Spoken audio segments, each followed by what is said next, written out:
भीड़ में तन्हाई में प्यास की गहराई में दर्द में रुसवाई में मुझे तुम याद आते हो, मुझे तुम याद आते हो।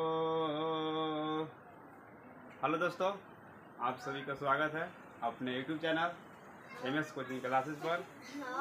हम मुकेश साहनी आप सभी के बीच आज क्लास 11 का अगला पार्ट लेकर आए हैं, जो फिजिक्स का यूनिट एंड डायमेंशन का अगला पार्ट है। इसमें लोग पढ़ेंगे द्रव्यमान। द्रव्यमान का मतलब है मास।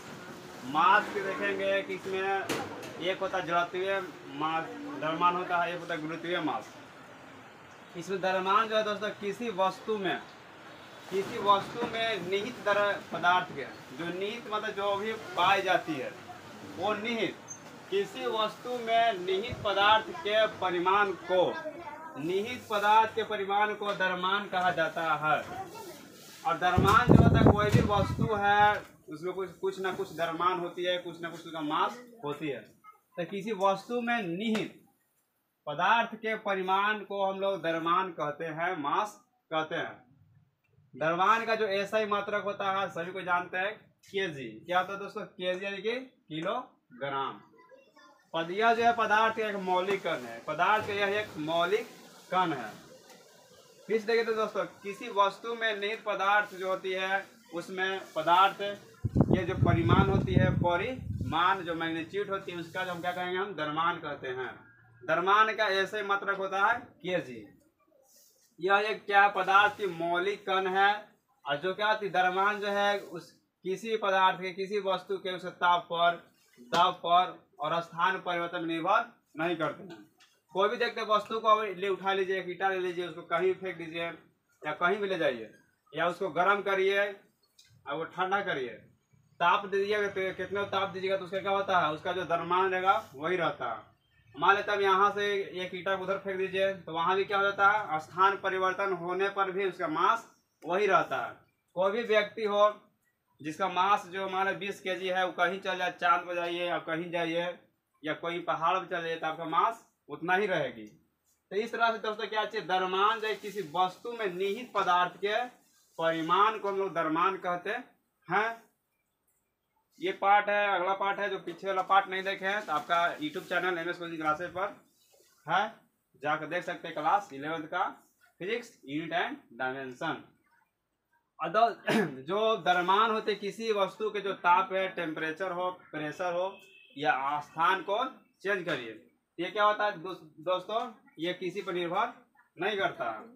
अब देखिए दोस्तों जो द्रव्यमान होती है इस तरह से फिजिक्स में पढ़ते हैं, गुरुत्वीय द्रव्यमान एक होती है, एक होता है जड़त्वीय द्रव्यमान। ये जड़त्वीय द्रव्यमान होती है। जड़त्व का नियम आप लोग समझ पढ़े होंगे। जड़त्व का नियम किसे कहते हैं, ये पढ़े होंगे, गैलीलियो ने दिए थे। ये जो अपने परिवर्तन का विरोध करता है, ये न्यूटन गति का पहला नियम को जड़त्व का नियम कहते हैं। ये पढ़े हो 9th क्लास में, नहीं पढ़े तो बताया। जड़त्व न्यूटन गति का पहला नियम होता है कि जब कोई वस्तु गति में होता है तो गति में होता है, और जब कोई वस्तु विराम में होता है तो विराम में रहता है, जब तक उसका कोई दूसरी बाहरी बल कार्य न करे। ये जड़त्वीय द्रव्यमान है। तो जड़त्वीय द्रव्यमान किसे कहते हैं दोस्तों? तो देखिए यहाँ पर यदि दो वस्तुओं पर समान परिमाण के बल लगाया जाए, और दो वस्तु है, एक ये वस्तु एक वस्तु है, दोनों को देखिए हम लगा रहे हैं वो 1 न्यूटन बल का बल यानी कि 2 न्यूटन का बल, यानी समान परिमाण का लगा रहे हैं, तो इसका मास कुछ अलग होगा दोस्तों। ये गिर गया, 1 मिनट। इसका मास कुछ अलग होगा दोस्तों, इसका मास कुछ अलग होगा। तो दो वस्तुओं पर समान परिणाम लगाते हैं तो जब बलवा लगाएंगे तो त्वरण उत्पन्न होगा। क्या होगा? त्वरण उत्पन्न होगा।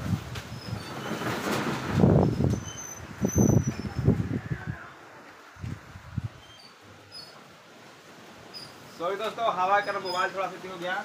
आगे देखिए ये दो वस्तु है, एक दो मार्कर लिए, दोनों का मास अलग है। हम इस पर लगा रहे हैं क्या चीज, एक बल लगा रहे हैं। जब बल लगाते हैं एक समान परिमाण का बल तो त्वरण उत्पन्न होता है। अगर दोनों का अनुपात ज्ञात करते हैं तो मास जो है क्या होता है, यदि दो वस्तुओं पर समान परिमाण का बल लगाया जाए तो क्या होता है, उत्पन्न त्वरण होता है। अनुपात के वस्तु अनुपात की क्या चीज होती है, बराबर होती है।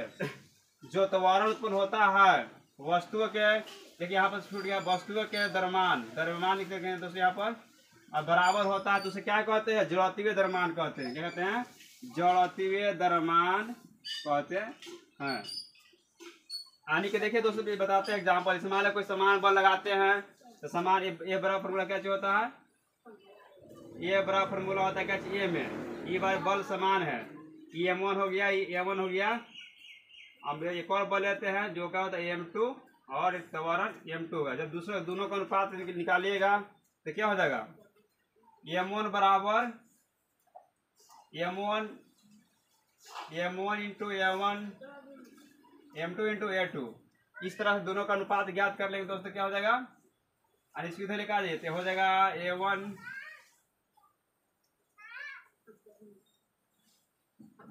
इसको भेज देते हैं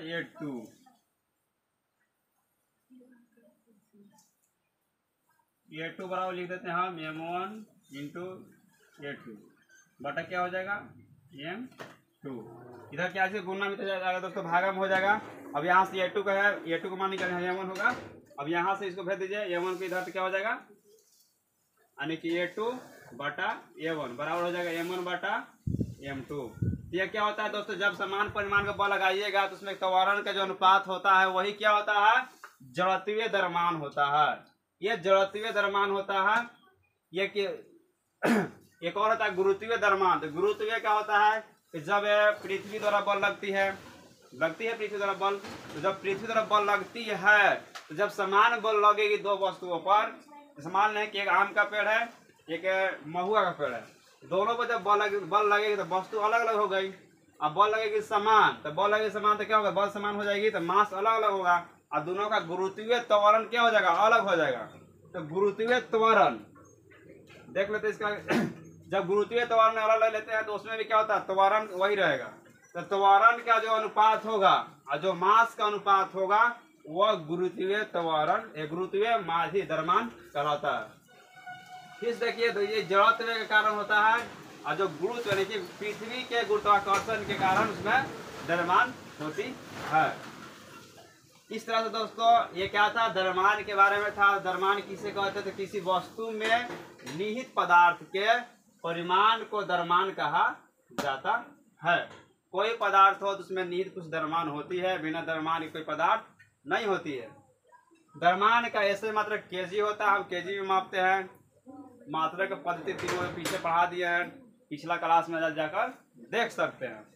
यह पदार्थ के मौलिक गुण है। द्रव्यमान के जो है ताप दाब स्थान के परिवर्तन को निर्भर नहीं करता। ये जड़त्वीय द्रव्यमान है।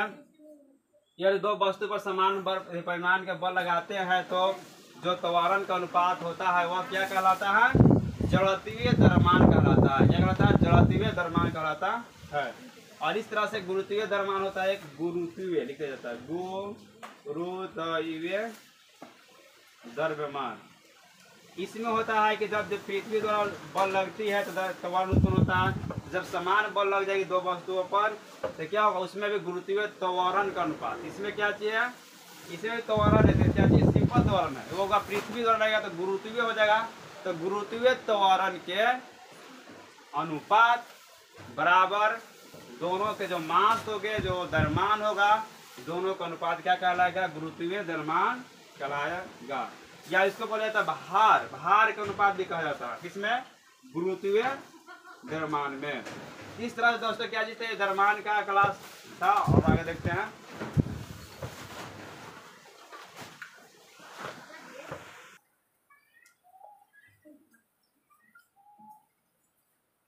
चलिए देखिए दोस्तों आगे हम लोग देखते हैं।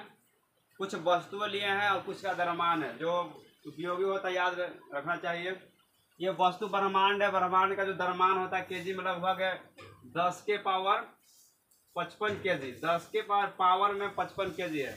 ये ब्रह्मांड जो दुनिया है, यूनिवर्स जिसको बोलते हैं, इसका जो द्रव्यमान है लगभग कितना मानी जाती है 10 के पावर 55 केजी। आकाश गंगा गैलेक्सी जो लोग बोलते हैं आकाश गंगा, इसकी जो मास जो लगभग है 10 के पावर 41 केजी मानी जाती है। ये किसकी है? आकाश गंगा की है। सूर्य यानी सन, जो सूर्य आप देखते हैं जो सूर्य का प्रकाश होती है उसकी जो हम लोग मानते हैं लगभग 10 के पावर कितना 30 केजी है। ये सूर्य जो सन है इसकी जो हम लोग वजन मानते हैं इतना केजी मानते हैं 10 के पावर 30 केजी। ये पृथ्वी है, पृथ्वी का जो वजन हम लोग मानते हैं 10 की पावर 25 के जी। ये पृथ्वी है जो हम लोग अर्थ है, जो हम लोग जिस पृथ्वी पर रहते हैं। पृथ्वी एक ऐसा एकमात्र ग्रह है जिस पर क्या है जीवन संभव है, अन्यथा कोई भी ग्रह पर जो है जीवन संभव नहीं है। ये पृथ्वी है। ये चंद्रमा, चंद्रमा जो चांद मामू है, चांद समझ में करते हैं। चंद्रमा का जो द्रव्यमान हम लोग मानते हैं 10 के पावर 23 केजी मानते हैं। ये चंद्रमा, चल सुने चंदा मामू दूर के, वही चंद्रमा जी हैं। चंद्रमा कब दिखाई देते हैं? रात में। तो चंद्रमा का कितना है मास? 10 के पावर 23 केजी है। ये हाथी, हाथी को हम लोग मानते हैं लगभग 10 के पावर 3 केजी है, यानी कि 10 पर 3 केजी कर दीजिएगा, 1 2 3 यानी कि 1000 मान लेते हैं। ये मनुष्य जो लगभग हम लोग मनुष्य है, जो मनुष्य का लगभग वेट जो है 10 के पावर 2 केजी होती है। ये मनुष्य का वेट लगभग मानी जाती है। लोग तो 70 केजी होता है, 82 केजी, तो देखते बहुत मोटा भी होता है। अगर मान लेते हैं कि मनुष्य को मोटा हो गया, आपको गिर गया तो पूरा चप जाइए वहीं पर, पूरा आपको चाप कर नीचे बराबर कर देगा। इससे ये भी क्या द्रव्यमान है, तीसरा से आप बच सकते हैं मनुष्य के लिए। इधर इलेक्ट्रॉन प्रोटॉन के इसमें देखिए माइनस में इसका चार्ज है, समझिए कितना छोटा होती है इसका। इलेक्ट्रॉन का चार्ज 10 पर -30 मानी जाती है, प्रोटॉन का चार्ज 10 पावर -27 और न्यूट्रॉन को 9 चार्ज होती है लगभग। तो इस तरह से पदार्थ के लिए थे। ये पदार्थ जो है आपके लिए बहुत ही वस्तुएं थी, इसका मास से याद रखें। ऐसे भी याद रखेंगे तो कुछ नॉर्मिकल पूछी जाती है, नॉर्मिकल बनेगी मास फिजिक्स में। तो फिजिक्स क्लास से 11th का पार्ट अगला था, जो 5 हम लोग पार्ट कर चुके थे, 6ठा पार्ट है और आगे हम लोग देखेंगे। कल के क्लास में देखते हैं क्या होता है, आगे बताएंगे आप लोगों को। ये इतना जो है आप आज की क्लास के लिए। जय हिंद दोस्तों।